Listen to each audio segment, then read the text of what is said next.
Hello everyone, আজকে আবার আরেকজন নতুন আমাদের স্টুডেন্টের সাথে চলে এসেছি কথা বলতে। ফাউন্ডেশনে অর্চিষা আমাদের স্টুডেন্ট ছিল, খুব প্রিয় স্টুডেন্ট আমাদের, এবং ও আইসিএসসি পরীক্ষা বছর দিয়েছে। অর্চিষা কত কত নম্বর হয়েছে এবছর? আমার 93.5%। 93.5% হয়েছে, যথেষ্ট ভালো নম্বর।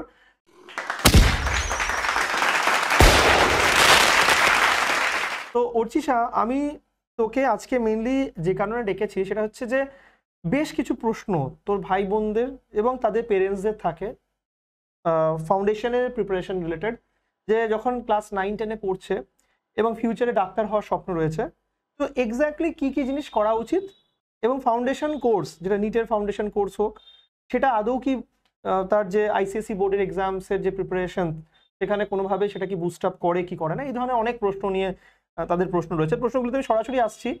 তো প্রথম তোকে আমি যেটা জিজ্ঞেস করবো, ফার্স্ট কোয়েশ্চেন একটা থাকে যে একটা ফাউন্ডেশন কোর্স, ধর একটা তুই নিট পরীক্ষার মতো একটা পরীক্ষা, কম্পিটিটিভ পরীক্ষা, অল ইন্ডিয়া এক্সামস যেটা একটা পরীক্ষা হয়, তার একটা ফাউন্ডেশন কোর্স ধর তুই করছিস। তো সেই সময়ে যে পড়াশোনাটা শেখানো হচ্ছে, আমি স্পেশালি প্রেপমেডের, যেহেতু তুই পড়েছিস প্রেপমেড সম্বন্ধে জিজ্ঞেস করবো তোকে। তো প্রেপমেডে যখন তুই পড়েছিলিস, ফাউন্ডেশন কোর্সের কন্টেন্টটা যখন তোকে শেখানো হচ্ছে, তখন সেটা তোর বোর্ড এক্সামসে কি হেল্প করেছিল, আর করলে কতটা হেল্প করেছিল? ডেফিনেটলি হেল্প করেছিল। আমাদের কেয়ার স্যার আমাদেরকে ফিজিক্সের কনসেপ্টটা এত ভালো করে দিয়েছে যে আমার ফিজিক্সের জন্যই বোর্ডসটা এত ভালো নম্বর হয়েছে। ওকে, আর তোর তুই আমাকে বলছিলি যে তুই সায়েন্সের স্কোর তোর অনেক ইমপ্রুভ করেছে, অনেক ভালো স্কোর হয়েছে। মানে যদি আর্টসেও যদি তুই ইকুয়াল কোর্স এরকম স্কোর পেতিস, স্কোরে আসতো, তাহলে হয়তো তোর টোটাল স্কোর অনেক অনেক ভালো হয়ে যেত। তুই আমাকে বলছিলি সেই কথাটা। তো আমি আবার ওই মেন প্রশ্নতেই ব্যাক করবো, সেটা হচ্ছে যে তো তুই একটা বললি যে কনসেপ্ট তোর অনেক স্ট্রং করতে হেল্প করেছিল। এর সাথে সাথে একটা কোয়েশ্চেন আমি তোকে জিজ্ঞেস করবো, যে অনেক সময় পেরেন্টস এবং স্টুডেন্টসদের, তোদের ভাই বোনদের অনেকের প্রশ্ন থাকে যে এটা বোধহয় কোথাও না কোথাও তাদের যে বোর্ডের যে প্রিপারেশনটা সেটাকে বোধহয় আরো ডিফিকাল্ট বানিয়ে দেবে, আরো বার্ডেন হয়ে যাবে। সেটা কি হয়, নাকি এটা আরো হেল্প করে? না, ডেফিনেটলি হেল্প, আমাদের হেল্পই করে, আমাদের একটা বুস্ট দেয়, ঠিক আছে? বার্ডেন ডেফিনেটলি হয় না।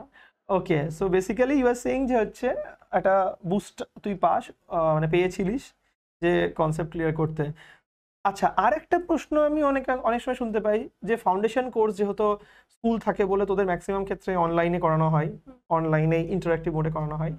তো এখন তো তুই অফলাইনে পড়ছিস আমাদের এখানে। তো আমি এটা বলবো যে ক্লাস 11-এ অফলাইনে পড়ছিস, আগে তুই ফাউন্ডেশনে তুই অনলাইনে পড়েছিলিস ক্লাস 10টা।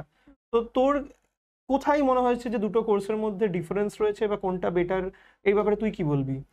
ডেফিনেটলি অনলাইন আর অফলাইন ক্লাসের মধ্যে আমি খুব একটা কোনো ডিফারেন্স পাইনি, কারণ আমি যখন জয়েন করতাম মিটিং, ওপরে লেখা ছিল please keep your video on. তো আমি পুরো ক্লাস ভিডিও অন আর অডিও সামটাইমস অন করে, যখন প্রশ্ন থাকতো বা টিচার আমাকে যখন কোশ্চেন মানে তুই যে কোনো সময় মনে প্রশ্ন হলে সেটা জিজ্ঞেস করার সুযোগ পেতিস। ইন্টারঅ্যাকশনের স্কোপ ছিল, ডেফিনেটলি পুরোটাই ছিল।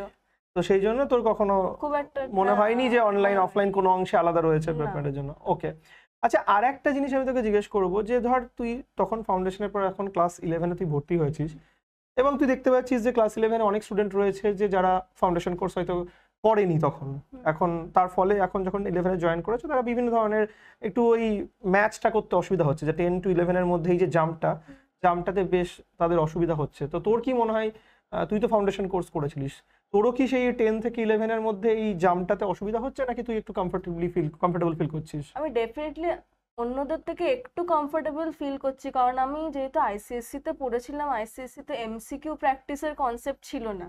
ওটা আস্তে আস্তে আমার উপরে ফাউন্ডেশন কোর্সটা পুরো ঢুকিয়ে দিয়েছেন, that is why MCQ solving এ আমার খুব হেল্প হচ্ছে 11। ওকে, সো এমসিকিউ এর যে আইডিয়াটা, মাল্টিপল চয়েস কোয়েশ্চেন, যে অনেকগুলো চয়েসেস থাকবে, we have to pick up one choice, best choice rather we have to pick up, তো এই যে কনসেপ্টটা তোর আইসিএসসি তে ছিল না, তুই যেটা বললি, তো সেটা তুই যেহেতু ফাউন্ডেশন কোর্সে ছিলিস, তুই বলছিস যে তার জন্য ক্লাস 11-এও তোর ইজিলি হেল্প হচ্ছে যে কি করে তাড়াতাড়ি এমসিকিউজ এর কারেক্ট অপশনটাতে রিচ করব। ওকে, আচ্ছা, আরেকটা কোয়েশ্চেন আমার তোর জন্য রয়েছে, যে যখন আমাদের অনলাইন কারিকুলামটা তো অনলাইন হতো, কোর্সটা অনলাইন হতো ক্লাস 10-এর ক্ষেত্রে বলছি, কিন্তু এখন তোর মানে কিন্তু তখনও আমি দেখেছি যে তুই অনেক সময় পরীক্ষা দিতে এসেছিস, যেমন প্রেপারে অ্যারেঞ্জ করেছে বছরে 2বার করে, একটা অফলাইন বোর্ড এক্সামস অ্যারেঞ্জ করেছে, তুই পরীক্ষাগুলো দিতে এসেছিস। তো সেই পরীক্ষাগুলো অফলাইনে যদি মানে যে দিতে এসেছিলিস, সেটা তোর মনে হয় কতটা জরুরি মনে হয়? মানে নেক্সট ইয়ারে যারা পরীক্ষা দিচ্ছে, যারা তোদের ভাই বোনেরা যারা পরীক্ষা দিচ্ছে, তাদেরকে তুই কি মেসেজ দিবি, যে এই অফলাইনে যে বছরে 2বার করে ডেকে একটা বোর্ড এক্সামিনেশনস নেওয়া হচ্ছে, মক বোর্ড এক্সামিনেশন, সেটা কতটা ইমপ্রুভমেন্টে, ফাইনাল স্কোর ইমপ্রুভমেন্টে কতটা হেল্প করে আইসিএসসি তে? তো আমার যেটা সব থেকে বেশি প্রবলেম ছিল, আমি কোয়েশ্চেন অ্যাটেম্প্ট করে যখন চেকড আনসার স্ক্রিপ্টটা পেতাম, আমি বুঝতে পারতাম না আমার কোথায় ভুল হয়েছে। রাইট। বাট প্রেপ মেডে আমি যখন পরীক্ষা দিয়েছিলাম, আমাকে কৌশিক স্যার প্রত্যেকটা আনসারের পাশে লিখে দিত কোথায় ভুল হয়েছে এবং কারেক্ট আনসারটাও লিখে দিত, উইচ হেল্প মি আ লট। আচ্ছা, আর আমি রেকটিফাই করতে পেরেছি আমার কোথায় ভুল হয়েছে আর নিজেকে অ্যাসেস করতে পেরেছি। ওকে, অলরাইট। আর কমন তো ডেফিনেটলি এসেছে পেপার ওকে থেকে। ওকে ওকে। তো বেসিক্যালি তুই বলছিস যে হচ্ছে যে, তার মানে তুই বলছিস যে হচ্ছে যে পেপারগুলোতে আমরা পরীক্ষা নিয়েছিলাম মানে তোর ক্লাস 10-এ, এবং অ্যাজ ওয়েল এস তুই বলছিস যে একটা পেপার তোদের বাড়িতেও পাঠানো হয়েছিল যে ইমিডিয়েটলি এক্সামসের আগে, আইসিসি এক্সামসের আগে, তুই বলছিস সেখান থেকে এক্সামে কোয়েশ্চেন কমন এসেছিল? কমন এসেছে। ওকে, ভেরি গুড।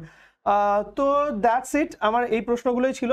আর জাস্ট লাস্টে আরেকবারও আমি একটা প্রশ্ন তোকে জিজ্ঞেস করতে চাইবো, সেটা হচ্ছে যে নেক্সট যারা ইয়ারে পরীক্ষা দিচ্ছে তাদেরকে তাদের জন্য ফাউন্ডেশন কোর্স, তারা অনেকেই ভাবে যে তাদের একটা বার্ডেন হয়ে যেতে পারে বা এটা একটা চাপ হয়ে যেতে পারে বা এটা আরো ডিফিকাল্ট হয়ে যেতে পারে প্রিপারেশনসকে।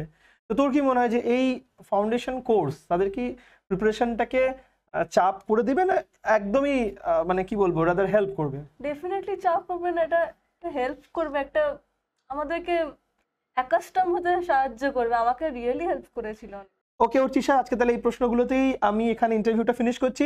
আর বাকি সবাইকেই বলবো যে অর্চিশা থেকে যেগুলো তোমার প্রশ্নের উত্তরগুলো শুনতে পারলে সেগুলো মাথায় রেখো, এবং সেগুলোকে মাথায় রেখেই তোমরা যারা ক্লাস 9-10-এ রয়েছো তারাও কিন্তু প্রিপারেশন একইভাবে এগিয়ে নিয়ে যাও।